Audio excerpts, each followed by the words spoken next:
Hello students, welcome back to YouTube Catalyst channel. As we are discussing the most important unit of biology, that is human reproduction, and in this unit हमने ज़्यादातर spermatogenesis discuss कर लिया है, ठीक है। Gametogenesis की process में spermatogenesis, oogenesis, ये सारे टर्म्स हमने बहुत अच्छे से पूरे एक्सप्लेन करे हैं आपको और डिस्कस कर रखा है।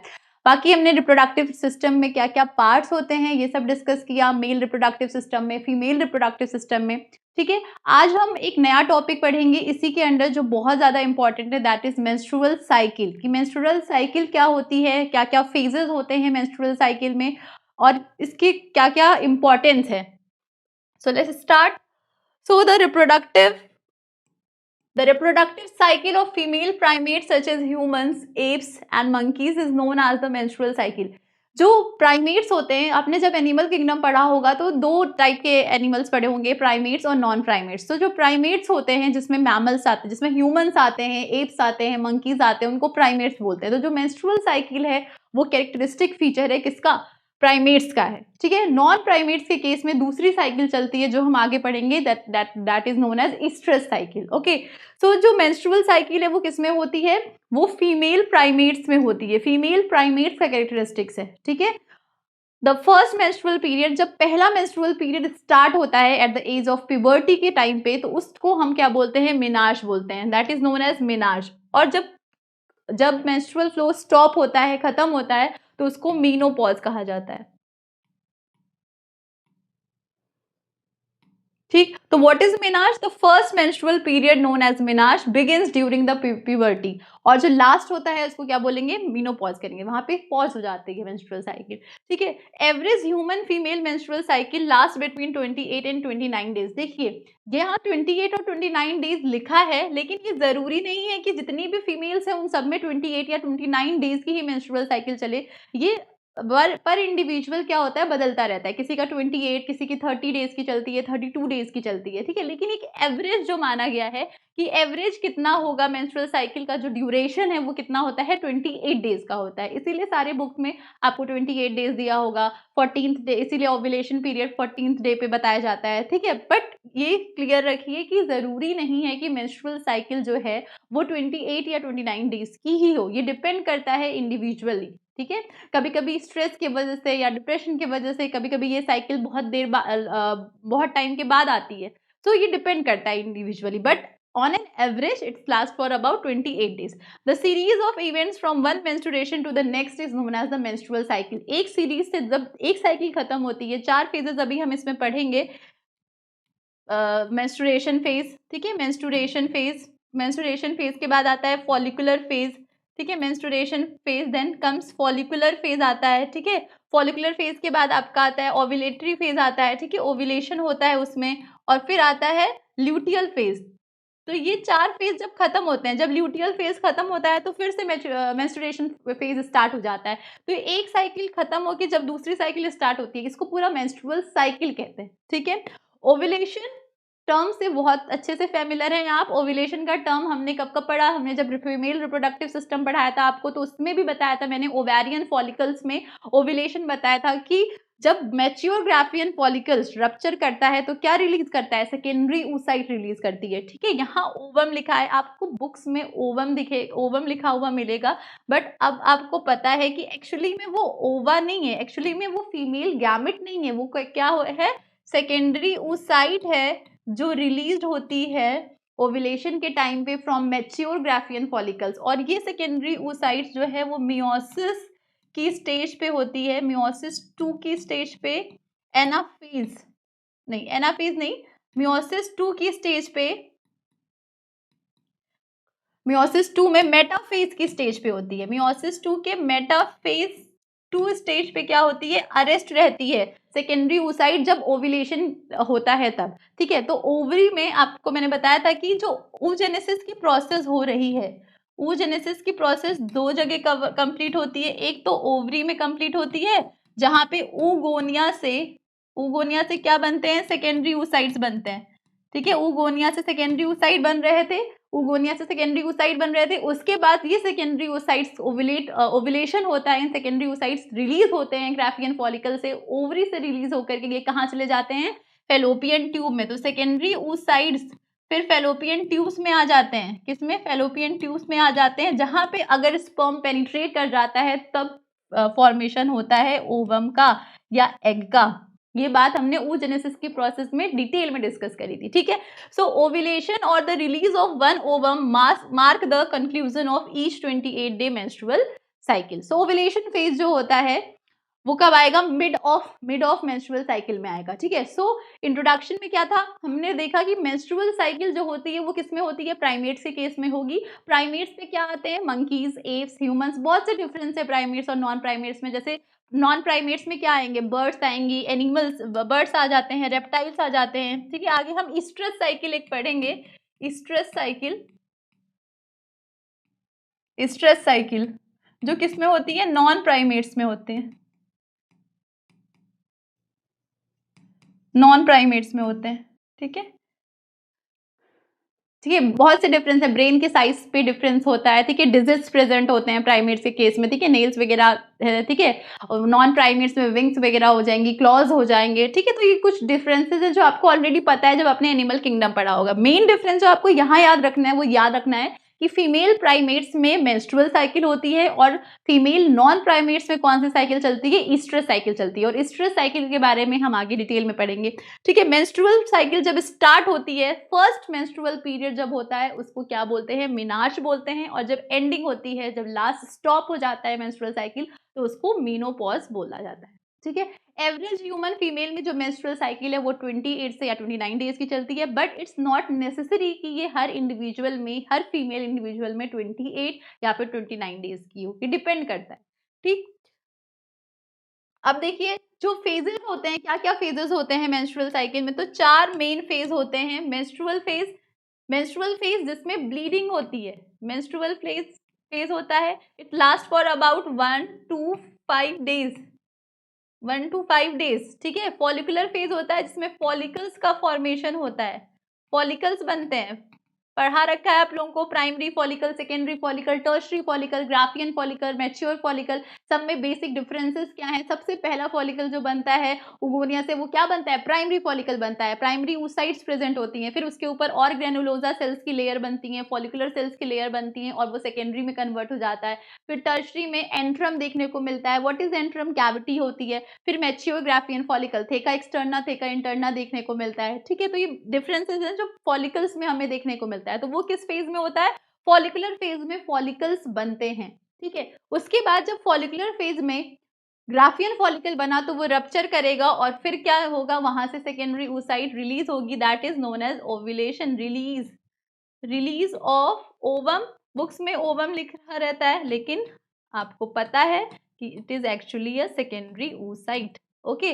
Luteal phase, this is followed by luteal phase. Luteal word लिखा है तो आपको पता होना चाहिए कि अब ल्यूटियल वर्ड लिखा है तो ये किससे लिंक्ड होगा? कॉर्पस ल्यूटियम से होगा। और कॉर्पस ल्यूटियम क्या था? रिमेनिंग ऑफ, जब ग्राफियन फॉलिकल रप्चर कर जाता है, ये ग्राफियन फॉलिकल है, ठीक है, थीका एक्सटर्ना, थीका इंटरना, जो भी लेयर है, ग्राफियन फॉलिकल है, इसके पास सेकेंडरी oocyte था। ये सेकेंडरी oocyte रिलीज हो गई, कहाँ चली गई? ओविडक्ट में चली गई, ओविडक्ट में, ठीक है। ये मैच्योर ग्राफियन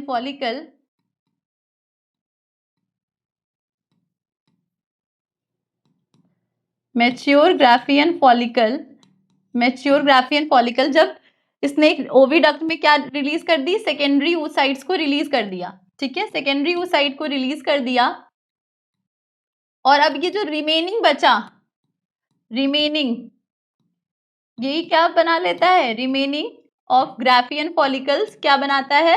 कॉर्पस ल्यूटियम बनाता है, जो कि येलो कलर का होता है। येलो कलर का क्यों होता है? क्योंकि इसमें येलो कलर का पिगमेंट प्रेजेंट होता है जिसका नाम क्या है? ल्यूटिन,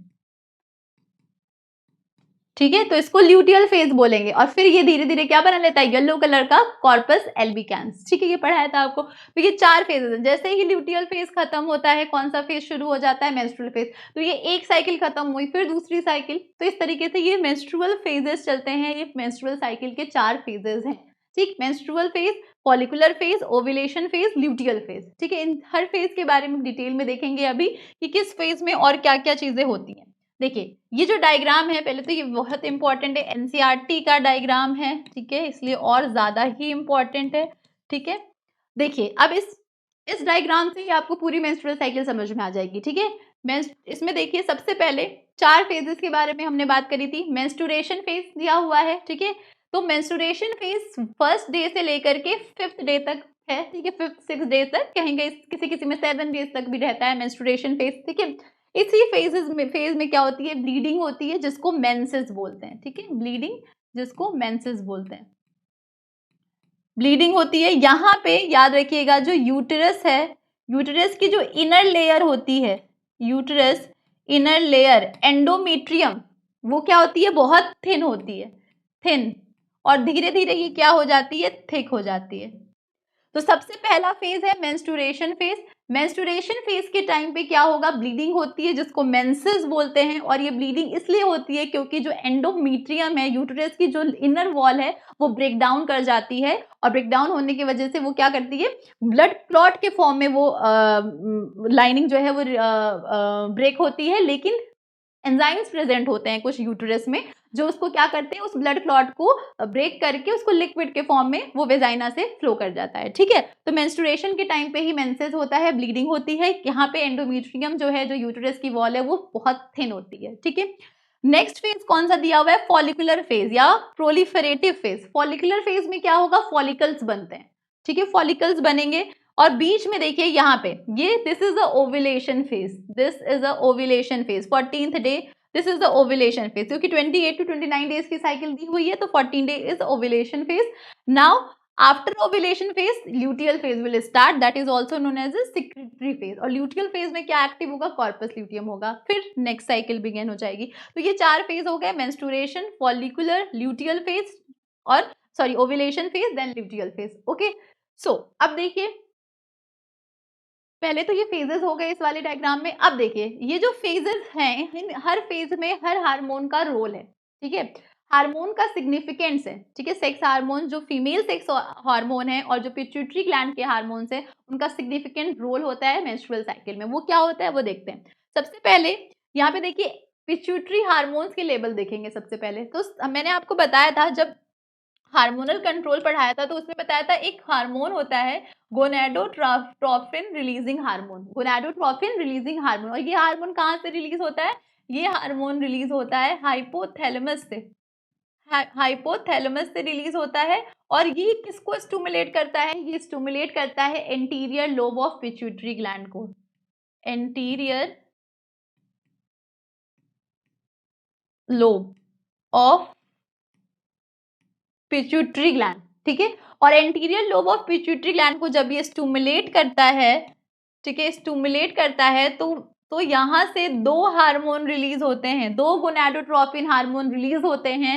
कौन कौन से, एक होता है फॉलिकुलर स्टिमुलेटिंग हार्मोन, और एक होता है luteinising hormone. Follicular stimulating hormone और luteinising hormone, FSH and LH, ठीक है। अब FSH का फीमेल में क्या काम है, FSH हेल्प करती हैं फॉलिकल्स की फॉर्मेशन में, फॉलिकल्स फॉर्मेशन में हेल्प करती हैं, फॉलिकल्स बनाने में हेल्प करती हैं। FSH फॉलिकुलर स्टिमुलेटिंग हार्मोन इनका नाम फुल फॉर्म है। ल्यूटिनाइजिंग हार्मोन किसमें हेल्प करती हैं, इसको याद कर लीजिए, very very important. Luteinizing hormone ovulation में हेल्प करती हैं, ovulation, main ovulatory hormone, main ovulatory hormone कौन सा है, LH हार्मोन है। तो अभी यही देखिए, LH हार्मोन मैंने कहा मेन ओव्यूलेटरी हार्मोन है। और ये जो लाइन है जिसमें ओव्यूलेशन हो रहा है, ठीक है, जिसमें ओव्यूलेशन हो रहा है, ये देखिए, ये जो ये लाइन है मिड, इसमें ओव्यूलेशन हो रहा है, ओव्यूलेशन हो रहा है, ठीक है। इस टाइम पे जो LH का ग्राफ है, जो LH का ग्राफ है, वो देखिए सबसे हाई है। LH का ग्राफ क्या है, सबसे हाई है। तो यहाँ पे ओव्यूलेशन के टाइम पे LH सबसे ज्यादा होता है, और इस पीक को, जिस ओव्यूलेशन के टाइम पे LH सबसे हाई है, इस पीक को बोलते हैं LH सर्ज, वेरी इंपॉर्टेंट, ठीक है। इसको याद रखिएगा कि कब LH सर्ज, ओव्यूलेशन के टाइम पे सबसे हाईएस्ट पीक है LH की, LH सर्ज बोलते हैं इसको। Ovulation main ovulatory hormone, ovulation में हेल्प करता है, ठीक है। अब देखिए पिट्यूटरी हार्मोन्स लेवल में 2 हार्मोन्स हो गए, FSH, LH। ठीक है। अब देखिएगा एफएसएच हार्मोन, देखिए सबसे पहले एफएसएच हार्मोन का क्या काम है, फॉलिकल्स को बनाना। अब ये पिट्यूटरी हार्मोन रोल प्ले करते हैं ओवेरियन इवेंट्स में। ओवरी के अंदर जो इवेंट्स हो रहे हैं, ओवरी के अंदर क्या इवेंट्स हो रहे हैं, फॉलिकल्स ही तो बन रहे हैं। तो अब जो ये फॉलिकल्स का डेवलपमेंट हो रहा है उसमें कौन रोल प्ले करेगा, follicular stimulating hormone role play करेंगे। तो सबसे पहले ओगोनिया ने प्राइमरी oocyte प्राइमरी oocyte तो बनाएगा, प्राइमरी फॉलिकल्स बनाया, ठीक है। Primary follicle, secondary follicle, tertiary follicle, this is the mature follicle, Graafian follicle. या तो देखिए जैसे जैसे फॉलिकल्स बन रहे हैं एफएसएच का लेवल, अब यहाँ पे जब ग्राफियन फॉलिकल्स बना, ये रेड वाली लाइन देखिएगा, रेड वाली लाइन देखिए, पहला बना, फिर एक टाइम पे थोड़ा कांस्टेंट हो गया। अब देखिए यहाँ पे मैच्योर फॉलिकल्स बन रहे हैं, more number of follicular cells चाहिए, तो मोर नंबर ऑफ फॉलिकुलर चाहिए तो कौन बना रहा है, फॉलिकल्स, फॉलिकुलर स्टिमुलेटिंग हार्मोन ही तो बना रहे हैं। तो इसलिए यहाँ पे ये ग्राफ आते आते मैच्योर ग्राफियन फॉलिकल्स में ये सबसे ज्यादा हो गया एफएसएच, क्योंकि यहाँ पे क्या बन रहे हैं, मैच्योर फॉलिकल्स बन रहे हैं, फॉलिकुलर फेज चल रहा है। फॉलिकुलर फेज के यहाँ ही कहीं तो फॉलिकुलर फेज जब स्टार्ट होगा, प्राइमरी बना, सेकेंडरी बना, टर्शरी बना, तो यहीं कहीं तो लाई करेगा मैच्योर फॉलिकल। तो इसलिए जब मैच्योर फॉलिकल बनेगा तो उस टाइम पे जो एफएसएच है, एफएसएच का लेवल वो सबसे ज्यादा होगा, क्योंकि यहाँ पे फॉलिकुलर सेल्स इस टाइम पे सबसे ज्यादा चाहिए, ठीक है, लेयर सबसे ज्यादा प्रेजेंट है, तो यहाँ पे एफएसएच का लेवल सबसे ज्यादा है। और फिर एफएसएच जब ये फॉलिकुलर फेज खत्म हुआ, ओव्यूलेशन फेज आया, ठीक है, ओव्यूलेशन फेज आया, यहाँ पे एलएच सबसे ज्यादा हाई है, ल्यूटिनाइजिंग हार्मोन, जो ओव्यूलेशन में हेल्प करता है। अब इसके आगे तो ल्यूटियल फेज चल रहा है, तो ल्यूटियल फेज जब चल रहा है तो मैच्योर ग्राफियन फॉलिकल तो रप्चर कर चुके हैं, जब रप्चर कर चुके तो फॉलिकल्स का तो अब कोई काम नहीं है, फॉलिकुलर सेल्स का तो अब काम नहीं है, तो एफएसएच हार्मोन तो नहीं बनेगा, एफएसएच हार्मोन की तो जरूरत नहीं है ना, एलएच की जरूरत है। तो अब क्या होगा, इसके बाद एफएसएच का लेवल डाउन हो गया, फिर से नेक्स्ट साइकिल स्टार्ट हुई, फिर से अप हो गया। तो ये एफएसएच का रोल था, जब तक फॉलिकल्स बन रहे हैं एफएसएच का ग्राफ ऐसे जा रहा है, फिर एक टाइम पे एफएसएच सबसे ज्यादा है, क्योंकि यहाँ पे ग्राफियन फॉलिकल्स बन रहे हैं, यहाँ पे ज्यादा फॉलिकुलर सेल्स चाहिए, ठीक है। साथ ही में ओव्यूलेशन के टाइम पे एलएच सबसे ज्यादा होगा, क्योंकि it is the main ovulatory hormone, यही रिस्पॉन्सिबल है ओव्यूलेशन होने के लिए, ठीक है। अब देखिए तो ओवेरियन इवेंट्स क्या हो गए, प्राइमरी फॉलिकल्स, मैच्योर फॉलिकल्स बन गया, ये सब ओवरी के अंदर चल रहे हैं, ये बताया था मैंने आपको, ओवरी के अंदर चल रहे हैं, कॉर्पस ल्यूटियम बना इससे, ठीक है, इससे सेकेंडरी oocyte रिलीज करा ग्राफियन फॉलिकल ने, फिर जो रिमेनिंग पार्ट है वो क्या बना लेता है, कॉर्पस ल्यूटियम, येलो कलर का भी बना हुआ है, ल्यूटिन प्रेजेंट है इस वजह से, ठीक है। कॉर्पस ल्यूटियम के बाद कॉर्पस एल्बिकेंस बनता है। तो अब देखिए ये जो फॉलिकुलर सेल्स हैं ये कौन सा हार्मोन रिलीज करती हैं, ये जो फॉलिकुलर सेल्स होती हैं ये रिलीज करती हैं एक female sex hormone, that is estrogen. क्या रिलीज करती हैं, एस्ट्रोजन, एस्ट्रोजन रिलीज करती हैं ये फॉलिकल्स, क्या रिलीज करती हैं, एस्ट्रोजन रिलीज करती हैं, फीमेल सेक्स हार्मोन। अब ओवेरियन हार्मोन्स के लेवल्स देखते हैं, ओवेरियन हार्मोन में दो हार्मोन्स के बारे में पढ़ेंगे, एक एस्ट्रोजन जो कौन रिलीज कर रहा है, फॉलिकल्स रिलीज कर रही हैं, ओवेरियन फॉलिकल्स रिलीज कर रही हैं, ठीक है। और दूसरा प्रोजेस्टेरॉन जो कौन रिलीज करता है, ये प्रोजेस्टेरॉन रिलीज करता है कॉर्पस ल्यूटियम, पढ़ाया था आप लोगों को, कॉर्पस ल्यूटियम एक हार्मोन रिलीज करता है जिसका नाम है प्रोजेस्टेरॉन, ठीक है। तो ओवरी के अंदर कौन से दो हार्मोन्स हैं, सिक्रीशन हो रहा है, एक एस्ट्रोजन का हो रहा है, दूसरा प्रोजेस्टेरॉन का हो रहा है। एफएसएच और एलएच ओवरी के अंदर नहीं बन रहा है, ये पिट्यूटरी ग्लैंड्स में बन रहे हैं, ठीक है, जिनका मेन जो जो स्टिमुलेट किसको कर रहे हैं, ओवरी के अंदर जो इवेंट्स है उनको स्टिमुलेट कर रहे हैं, ठीक है। अब देखिए एस्ट्रोजन का लेवल देखेंगे सबसे पहले, देखिए ओवेरियन हार्मोन लेवल्स देखिए, जब यहाँ पे मेंस्ट्रुएशन हो रही है, ठीक है, धीरे धीरे मेंस्ट्रुएशन नहीं, ये जो फॉलिकल्स से बन रहे हैं ना, तो फॉलिकल्स को ध्यान में रखिएगा, फॉलिकल्स जब बन रहे हैं एस्ट्रोजन धीरे धीरे फॉलिकल्स बन रहे हैं, जब ज्यादा फॉलिकल्स बने उस टाइम पे एस्ट्रोजन का लेवल क्या हो गया, हाई हो गया, फिर एस्ट्रोजन का लेवल डाउन हो गया, ठीक है, डाउन हुआ, फिर यहाँ पे जैसे ही नेक्स्ट साइकिल में जाना है फिर यहाँ पे लेवल उठ गया, ठीक है, समझ में आया। फॉलिकल्स तो अभी बन रहे हैं ना, जब ग्राफियन फॉलिकल्स बन गए एस्ट्रोजन ज्यादा सिक्रीट हो रहा होगा, ठीक है, फिर नेक्स्ट साइकिल में फिर शुरू हो गया। अब प्रोजेस्टेरॉन का देखिए, प्रोजेस्टेरॉन तो पहले है ही नहीं ना, पहले कांस्टेंट है, यहाँ तक कॉर्पस ल्यूटियम की बात ही नहीं है, कॉर्पस ल्यूटियम प्रेजेंट ही नहीं है, जब कॉर्पस ल्यूटियम प्रेजेंट होगा तभी तो प्रोजेस्टेरॉन बनेगा, तो इसी टाइम पे तो प्रोजेस्टेरॉन बन रहा है, इसी टाइम पे तो कॉर्पस ल्यूटियम प्रेजेंट है, इसीलिए क्या बन रहा है, प्रोजेस्टेरॉन बन रहा है, ठीक है। सो ये ग्राफ एस्ट्रोजन का फॉलिकल से रिलेट करिए और प्रोजेस्टेरॉन का किससे, कॉर्पस ल्यूटियम से, ठीक। अब लास्ट देखिए यूटेराइन इवेंट्स, तो पिट्यूटरी हार्मोन्स लेवल में क्या चेंजेस आ रहे हैं, कैसे आ रहे हैं, ये डिस्कस करा हमने। फिर ओवेरियन इवेंट्स में क्या चेंजेस आ रहे हैं, फिर ओवेरियन हार्मोन लेवल्स में क्या चेंजेस आए। अब देखिए यूटेराइन इवेंट्स क्या क्या होते हैं। यूटेराइन में पहले बताया आपको कि सबसे पहले एंडोमेट्रियम की जो वॉल होती है मेंस्ट्रुएशन फेज में, वो लाइनिंग थिन होती है, थिन हो जाती है, ब्रेकेज होता है लाइनिंग का, इस वजह से वो थिन रहती है, ब्लीडिंग हुई यहाँ तक। फिर धीरे धीरे ये वॉल्स क्या हो जाती हैं, ये वॉल्स थिक होना शुरू हो जाती हैं। और इन वॉल को थिक कराने के पीछे कौन सा एंजाइम होता है, एस्ट्रोजन का एक रोल होता है, एस्ट्रोजन एंजाइम होता है, ठीक है। इसीलिए यहाँ पे देखिए जब ये यूटेराइन इवेंट्स हो रहा है, यहाँ पे एस्ट्रोजन का लेवल कम है, फॉलिकल्स अभी बन रही हैं, फॉलिकुलर सेल तो कम एस्ट्रोजन रिलीज कर रही होंगी। तो इसी वजह से यहाँ पे जब यूटेराइन वॉल डैमेज है, थिन है लाइनिंग, तो यहाँ पे थिक नहीं हो पा रही है, क्योंकि यहाँ पे एस्ट्रोजन का अमाउंट भी कम है। लेकिन जैसे ही एस्ट्रोजन का अमाउंट बढ़ा, यहाँ पे यूटेराइन की जो वॉल होती है वो थिक होना शुरू हो जाती है। तो एस्ट्रोजन रोल प्ले करता है यूटेराइन की वॉल को थिक करने में भी आफ्टर मेंस्ट्रुएशन, ठीक है। तो ये हर एक जो सीक्वेंस है वो एक दूसरे से रिलेट कर रहा है, ठीक है। एक बार और देखते हैं। पिट्यूटरी ग्लैंड से दो हार्मोन रिलीज होते हैं, follicular stimulating hormone, luteinising hormone. Follicular stimulating hormone stimulate करते हैं फॉलिकल सेल्स की ग्रोथ में, ठीक है। और ल्यूटिनाइजिंग हार्मोन का काम है ओव्यूलेशन कराना। सबसे पहले ल्यूटिनाइजिंग हार्मोन याद रखिएगा कि ओव्यूलेशन के टाइम पे हाईएस्ट पीक मिलती है, जिसको एलएच सर्ज बोलते हैं, ठीक। साथ ही साथ में एफएसएच जैसे ये फॉलिकल्स पे इनका फर्क किस पे पड़ेगा, ओवेरियन इवेंट्स पे पड़ेगा। और ओवरी के अंदर क्या क्या इवेंट्स हो रहे हैं, फॉलिकल्स की सेल्स बन रही हैं, primary secondary tertiary mature, then corpus luteum, then corpus albicans, ठीक है। तो ये जो सीरीज चल रहा है, तो सबसे पहले एफएसएच धीरे धीरे पहले ज्यादा होगा, क्योंकि इसको स्टार्टिंग करनी, इनिशिएशन करना है, ठीक है। एक बार कोई चीज इनिशिएट करने के लिए ज्यादा मेहनत लगती है, ठीक है। तो इनिशिएट हुआ प्रोसेस, तो ज्यादा एफएसएच है, फिर धीरे धीरे ये कांस्टेंट पे आया। फिर जब मैच्योर ग्राफियन फॉलिकल्स बनेंगे, ज्यादा नंबर ऑफ फॉलिकल सेल्स चाहिए, तो इसका ग्राफ ऊपर उठ गया, ठीक है। फिर ये यहाँ से इसके बाद तो हमें फॉलिकल्स चाहिए ही नहीं ना, इसके बाद तो कॉर्पस ल्यूटियम बन रहा है, तो वहां तो मैच्योर ग्राफियन फॉलिकल्स जो है वो रप्चर कर जाती है, तो फॉलिकुलर सेल्स की जरूरत ही नहीं है। तो यहाँ पे इसका ग्राफ कैसा आ जाता है, ऐसे सीधे आ जाता है, ठीक। तो ये एलएच और एफएसएच में डिफरेंस समझ में आ गया। अब जैसे जैसे एफएसएच देखिए, यहाँ फॉलिकल्स जब बन रहे हैं, ये फॉलिकल सेल सिक्रीट करते हैं एक सेक्स फीमेल हार्मोन एस्ट्रोजन। तो ओवरी के अंदर दो हार्मोन्स हैं, एस्ट्रोजन और प्रोजेस्टेरॉन। एस्ट्रोजन फॉलिकल सिक्रीट करते हैं और कॉर्पस ल्यूटियम प्रोजेस्टेरॉन सिक्रीट करता है। तो जब जब वो फॉलिकल्स बन रहे हैं, स्टार्टिंग में एस्ट्रोजन का लेवल कम होगा, जैसे जैसे ज्यादा फॉलिकल्स बने, एस्ट्रोजन का लेवल भी क्या हो गया, बढ़ गया है, एस्ट्रोजन का भी लेवल बढ़ गया है, और फिर ये एस्ट्रोजन कम हो गया, ठीक है। फिर नेक्स्ट साइकिल में ये एस्ट्रोजन फिर से बढ़ता हुआ दिखेगा। अब प्रोजेस्टेरॉन तो कॉर्पस ल्यूटियम रिलीज करता है, तो यहाँ तक तो प्रोजेस्टेरॉन की कोई बात ही नहीं होगी। फिर यहाँ पे जैसे ही कॉर्पस ल्यूटियम आया, प्रोजेस्टेरॉन का लेवल धीरे धीरे क्या हुआ, बढ़ा।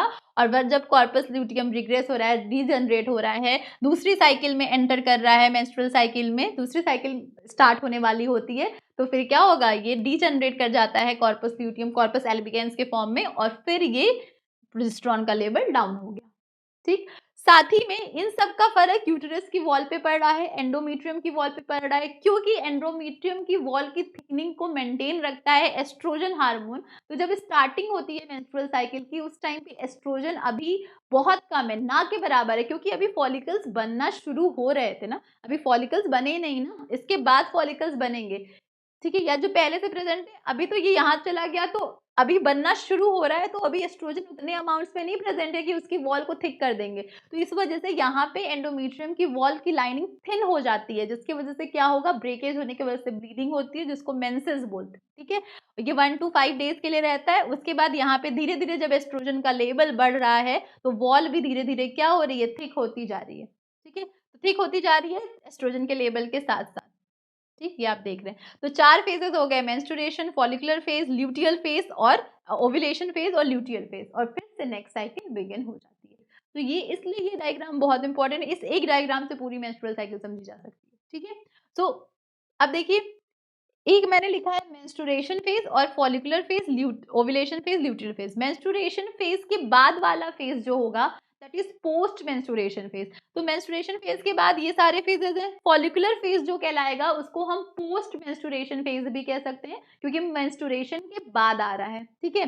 मेंस्ट्रुएशन से पहले कौन सा फेज है, ल्यूटियल फेज है। मेंस्ट्रुएशन से पहले कौन सा फेज है, यही फेज तो है, यही फेज तो जा रहा है, मेंस्ट्रुएशन कराने, तो इसको हम प्री मेंस्ट्रुएशन फेज भी बोल सकते हैं। ल्यूटियल फेज को प्री मेंस्ट्रुएशन फेज भी बोल सकते हैं, क्योंकि ये मेंस्ट्रुएशन फेज से पहला वाला फेज है। ये पूरी साइकिल चल रही है ना, ऐसा तो नहीं है रुक के चलती है, साइकिल चलती जा रही है चलती जा रही है। तो मेंस्ट्रुएशन से पहले ल्यूटियल फेज रहा होगा, तो इसको प्री मेंस्ट्रुएशन फेज बोलेंगे।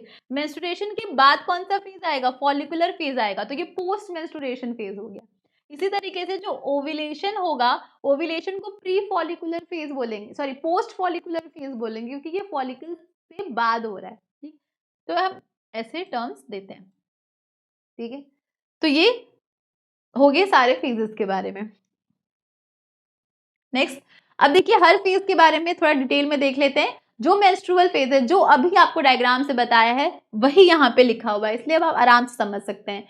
Menstrual flow occurs during this phase and continues for 3 to 4 days। जो मेंस्ट्रुअल फ्लो है वो 3 से 4 दिन का होता है। ठीक है, a liquid that leaves the body through the vagina is the result of the breakdown of the uterine endometrial lining and its blood vessels. क्यों हो रही है bleeding? Because of the breakdown हो जाता है यूट्राइन एंडोमेट्रियल लाइनिंग का। ठीक है, इस वजह से क्या होता है सॉरी, इस वजह से क्या होता है? ब्लीडिंग होती है। ठीक, in the event that the released ovum is not fertilised, menstruation typically starts 14 days after ovulation. अगर फर्टिलाइजेशन नहीं हो रहा है तब सेकेंड साइकिल स्टार्ट होगी, अदरवाइज मेंस्ट्रुअल साइकिल स्टॉप हो जाती है। बट कभी कभी क्या होता है, मेंस्ट्रुएशन क्या, ये क्या लिखा है कि मेंस्ट्रुअल इरेगुलरिटीज में इंडिकेट प्रेगनेंसी, मतलब ये कह रहे हैं कि मेंस्ट्रुएशन स्टॉप अगर हो गई, मेंस्ट्रुअल साइकिल अगर नहीं हो रही है, तो ये माना जाता है it may be the indicative of pregnancy, but it's not always true, कि हमेशा जरूरी नहीं है कि अगर मेंस्ट्रुएशन फ्लो, मेंस्ट्रुअल साइकिल नहीं हो रही है आप किसी मंथ, तो जरूरी नहीं है कि it is indicative of pregnancy. कभी कभी स्ट्रेस की वजह से, ठीक है, स्ट्रेस डिप्रेशन की वजह से, इन सब की वजह से भी क्या क्या होता है, या बॉडी में कुछ इरेगुलरिटीज की वजह से भी मेंस्ट्रुअल साइकिल स्टॉप हो जाती है। ठीक है, but it is one of the indicative of pregnancy. तो फिर आगे प्रोसीड होता है, टेस्ट वगैरह किए जाते हैं। ठीक, तो ये मेंस्ट्रुअल फेज की बात थी। एक और इंपॉर्टेंट बात कि कितना millilitres, between 30 and 50 millilitres of blood are release in a single cycle. एक जो पर्टिकुलर मेंस्ट्रुअल साइकिल चल रही है उसमें 30 to 50 millilitres of blood release होता है, और this blood forms a clot in the uterus. ये पहले ही लिक्विड के फॉर्म में रिलीज नहीं होता, ये क्लॉट के फॉर्म में रिलीज होता है यूट्रस से। ठीक है, जो यूट्रस की एंडोमेट्रियम की लाइनिंग है, बताया था आपको कि जो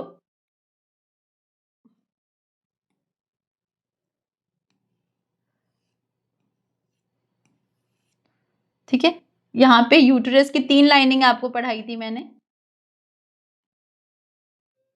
ठीक है, पेरी पेरीमीट्रियम, मीजोमीट्रियम, मायोमीट्रियम सॉरी, और दिस इज एंडोमीट्रियम। तो जो इनर लाइनिंग है यूट्रस की, एंडोमीट्रियम, तो जो इनर लाइनिंग है वो ब्रेक कर जाती है, ये थिन हो जाती है, बहुत थिन हो जाती है, और ये ब्रेक करके ये ब्रेक कर जाती है। ठीक है, ये ब्रेक करके क्लॉट्स के फॉर्म में ये रिलीज होती है। ठीक है, और क्लॉट्स के फॉर्म में जब ये रिलीज होती है ब्लड क्लॉट के फॉर्म में, तो यहाँ पे जो यूटेरस है इसमें प्रेजेंट होते हैं कुछ एंजाइम्स।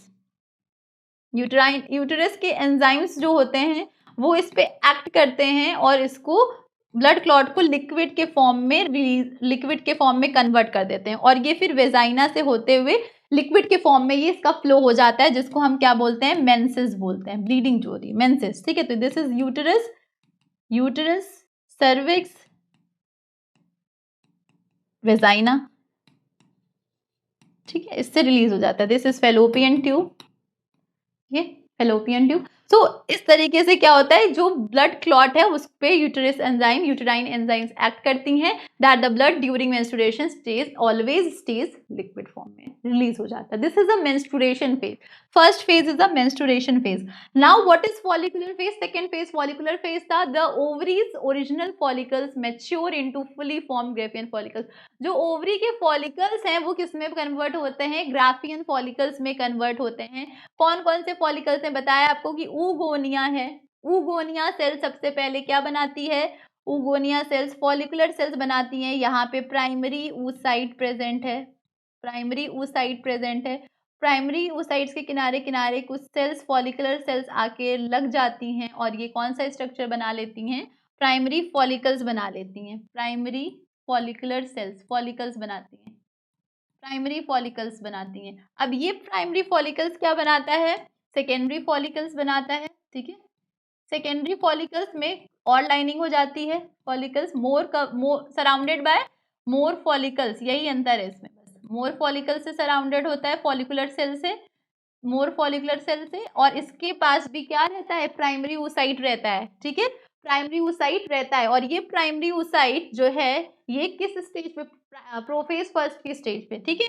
अब यहाँ से बनेगा टर्शरी फॉलिकल, और टर्शरी फॉलिकल्स में बताया था आपको कि टर्शरी फॉलिकल्स जब बनेगा तो आपको कुछ चीजें याद रखनी है, एक तो थीका एक्सटर्ना, थीका इंटरना, और एक कैविटी याद रखनी है जिसको एंट्रम बोलते हैं।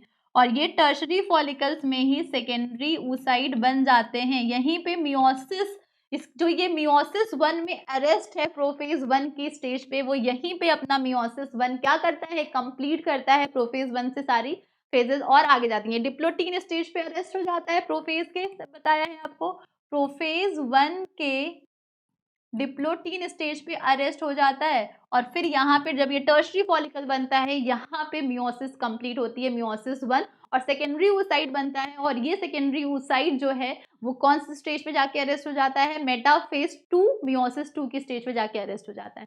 फिर इस टर्शरी फॉलिकल से क्या बनते हैं, ग्राफियन फॉलिकल्स बनते हैं। इस टर्शरी फॉलिकल से ग्राफियन फॉलिकल्स बनते हैं, जिसको मैच्योर ग्राफियन फॉलिकल्स बोला जाता है। तो मैच्योर ग्राफियन फॉलिकल्स का बनना is a follicular phase. What is the result of the follicular phase, is the Graafian follicle, Graafian follicles का बनना। These changes in the ovary and uterus are brought on by the variations in the pituitary gonadotropin and ovarian hormones level। तो ये जो changes हो रहे हैं ना, ये यूटरस में चेंजेस हुआ और ओवरी में चेंजेस जो हो रहे हैं, इन सब के पीछे जो मास्टर हार्मोन है that is a pituitary gland hormone. Pituitary gland के जो दो गोनाडोट्रोपिन हार्मोन है that is LH and FSH, they are responsible for all these events, okay.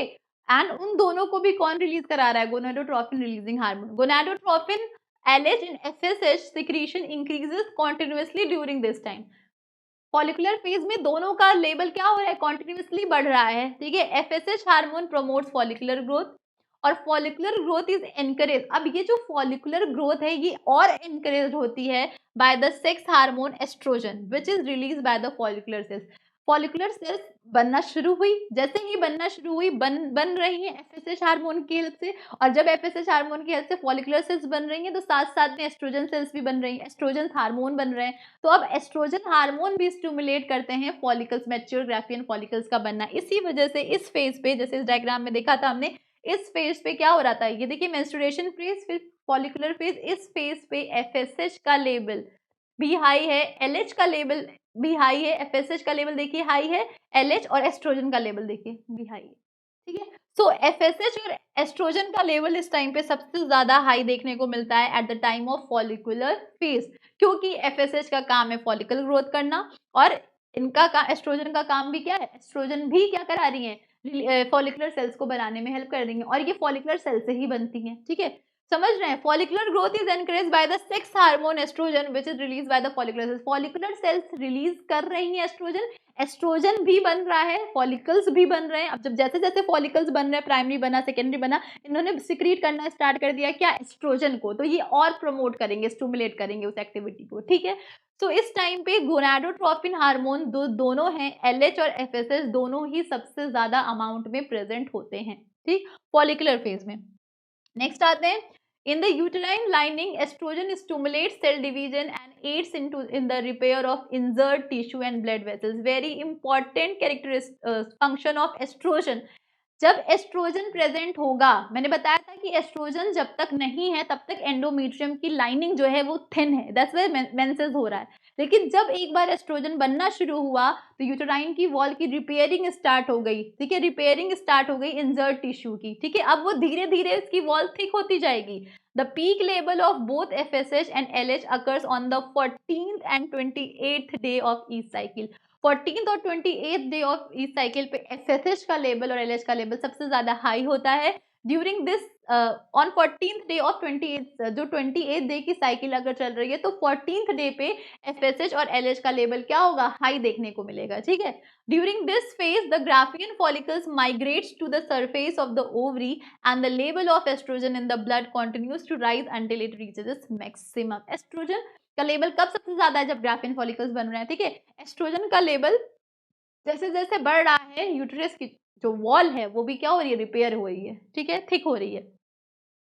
The elevated estrogen levels act as a positive feedback process by stimulating the interior lobe of the pituitary to release the luteinizing hormone which initiates the next stage of the menstrual cycle. So क्या कह रहे हैं कि जब, अब देखिए, जब सबसे पहले मेंस्ट्रुएशन फेज हुआ, मेंस्ट्रुएशन फेज में हुआ, उसके बाद फॉलिकुलर फेज आया, तो फॉलिकुलर फेज के टाइम पे जो हार्मोन्स थे पिट्यूटरी ग्लैंड के, एफएसएच और एलएच, एफएसएच का लेवल हाई दिखा, फॉलिकुलर स्टिमुलेटिंग हार्मोन रिलीज हुए जिन्होंने फॉलिकल्स बनाना स्टार्ट किया ओवरी के अंदर।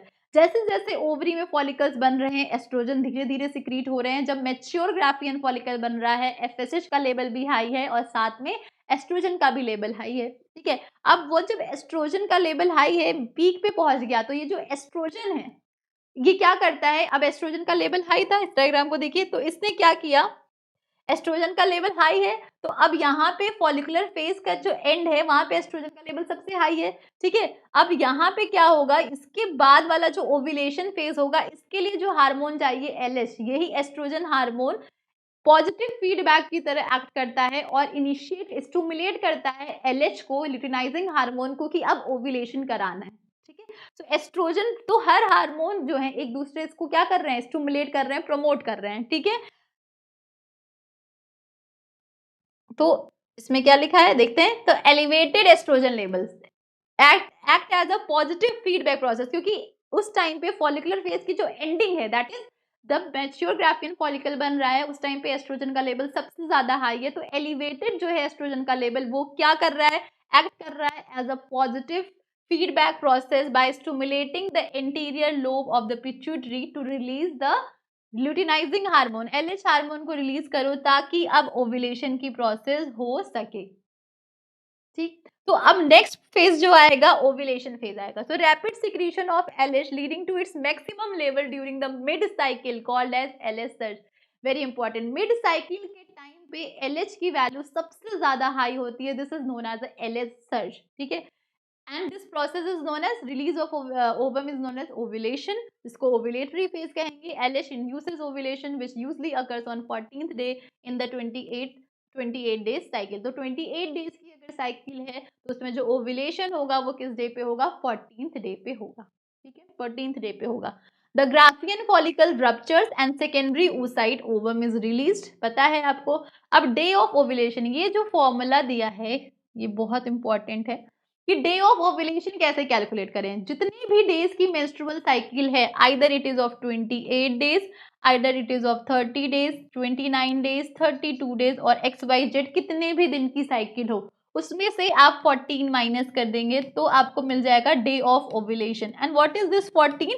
ये जो 14 लिखा है मैंने, ये एक्चुअली ल्यूटियल फेज, जो ल्यूटियल फेज होता है वो उसका टाइम ड्यूरेशन है, 14 दिन का ल्यूटियल फेज होता है। ये हमेशा कोई भी साइकिल हो उसमें ये कांस्टेंट रहता है कि 14 डेज का तो होगा ही होगा, इसीलिए हम ओव्यूलेशन फेज हमेशा 28 माइनस 14, मतलब 28 नहीं कहेंगे, जितने दिन की मेंस्ट्रुअल साइकिल उससे 14 माइनस कर देते हैं। तो ये जो ल्यूटियल फेज है ये हमेशा कांस्टेंट रहेगा, हमेशा 14 डेज का ही होता है सारी साइकिल्स में, ठीक है। तो ये डे ऑफ ओव्यूलेशन कैलकुलेट करने का तरीका। अब जो लास्ट फेज आएगा that is known as a luteal phase.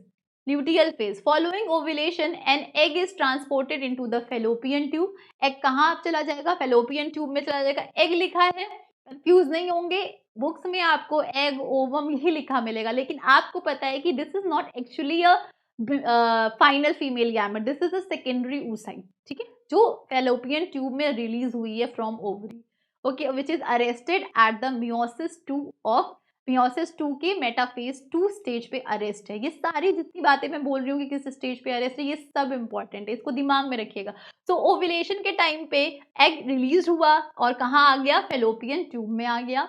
Where it awaits fertilisation, 24 घंटे तक वो वहां रहेगा, ठीक है, 24 आवर्स, देखिए 24 आवर्स तक रहेगा फेलोपियन ट्यूब में, ठीक है, ताकि वेट करेगा फर्टिलाइजेशन के लिए, ठीक है, फर्टिलाइजेशन का वेट करेगा। और उसके बाद देखिए the luteal phase which comes after the ovulatory phase is when the residual Graafian follicles components transforms into corpus luteum in the ovary.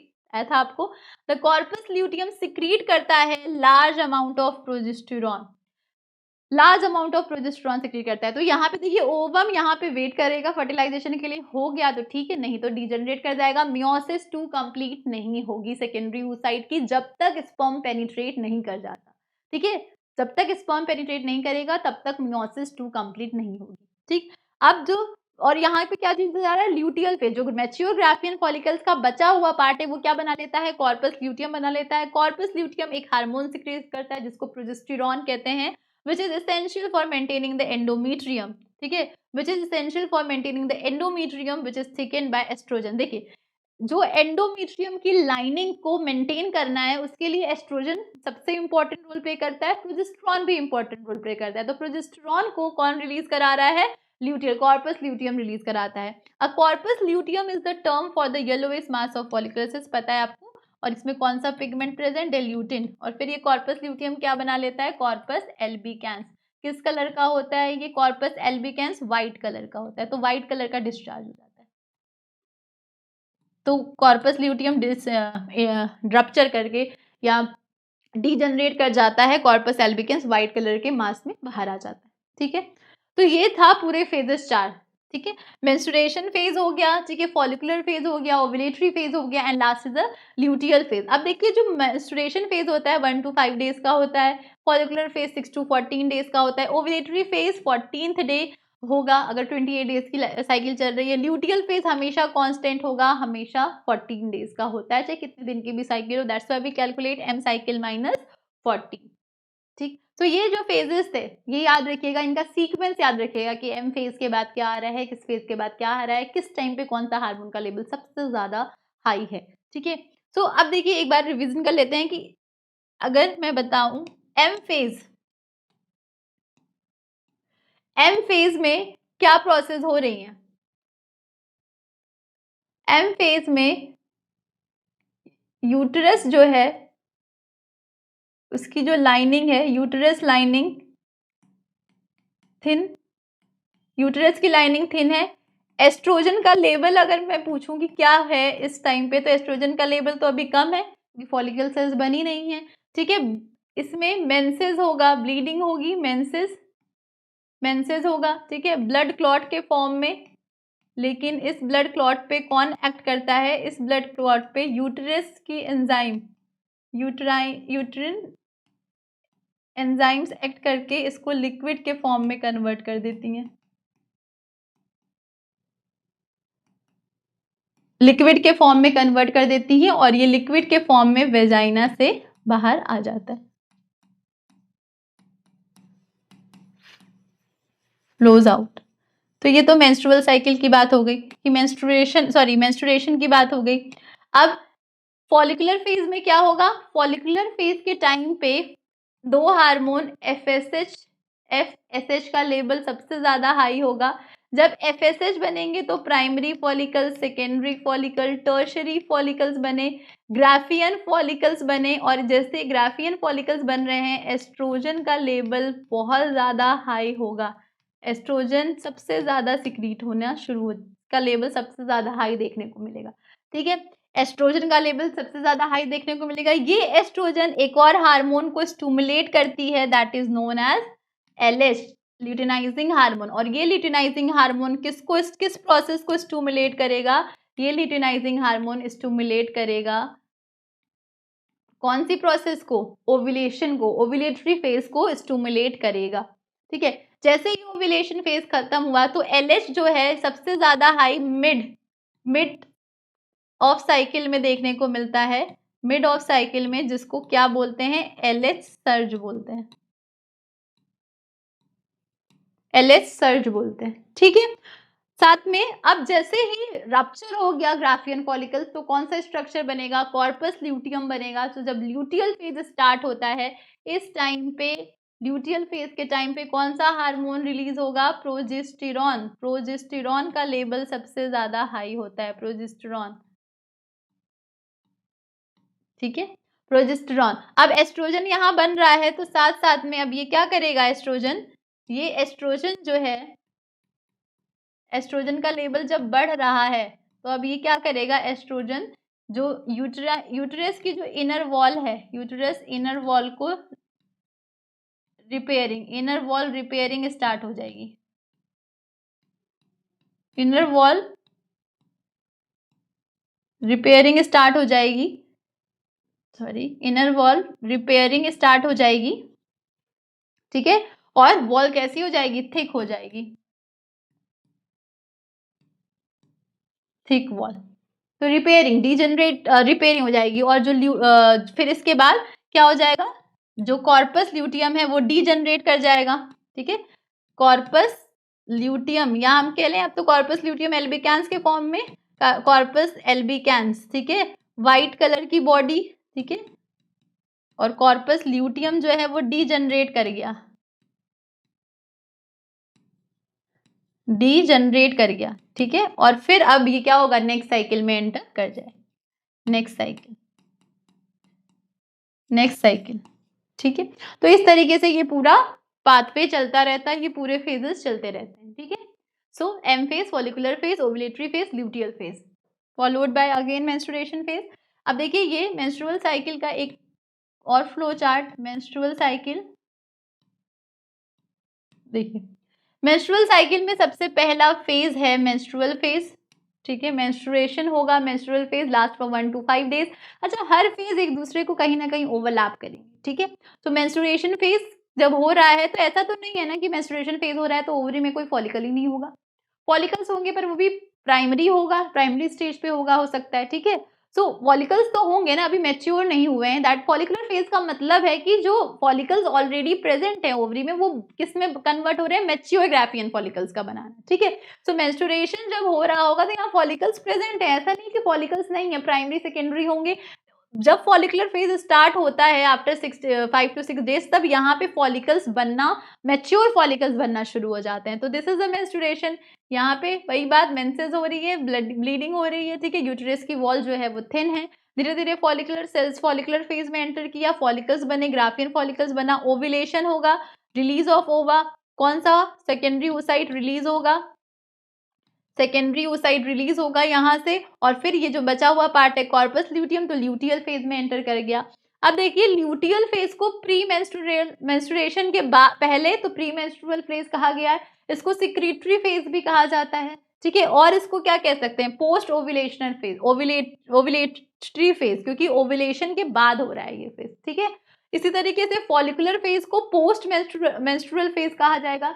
Question इस तरह पूछा जाएगा आपसे, पोस्ट मेंस्ट्रुअल, फॉलिकुलर फेज करके नहीं पूछा जाएगा। क्वेश्चन को टिपिकल बनाने के लिए और क्या कर सकते हैं, इसी तरह के टर्म्स यूज कर दें, बस कंसेप्ट याद रखिएगा, पोस्ट का मतलब बाद में, प्री का मतलब पहले, फेजेस का सीक्वेंस याद रखिएगा, सारे क्वेश्चन सॉल्व हो जाएंगे। तो फॉलिकुलर फेज और पोस्ट मेंस्ट्रुअल फेज और प्री ओव्यूलेटरी फेज, क्योंकि ओव्यूलेशन से पहले और मेंस्ट्रुएशन के बाद, दैट्स व्हाई पोस्ट मेंस्ट्रुएशन, और ओव्यूलेशन से पहले इसलिए प्री ओव्यूलेटरी फेज, ठीक है। अब यूट्रस की लाइनिंग सबसे ज्यादा थिन किस फेज में होगी, थिन किस फेज में देखने को मिलेगी, तो किस फेज में, मेंस्ट्रुएशन फेज में यूट्रस लाइनिंग ब्रेक्स डाउन कर जाती है, ठीक है।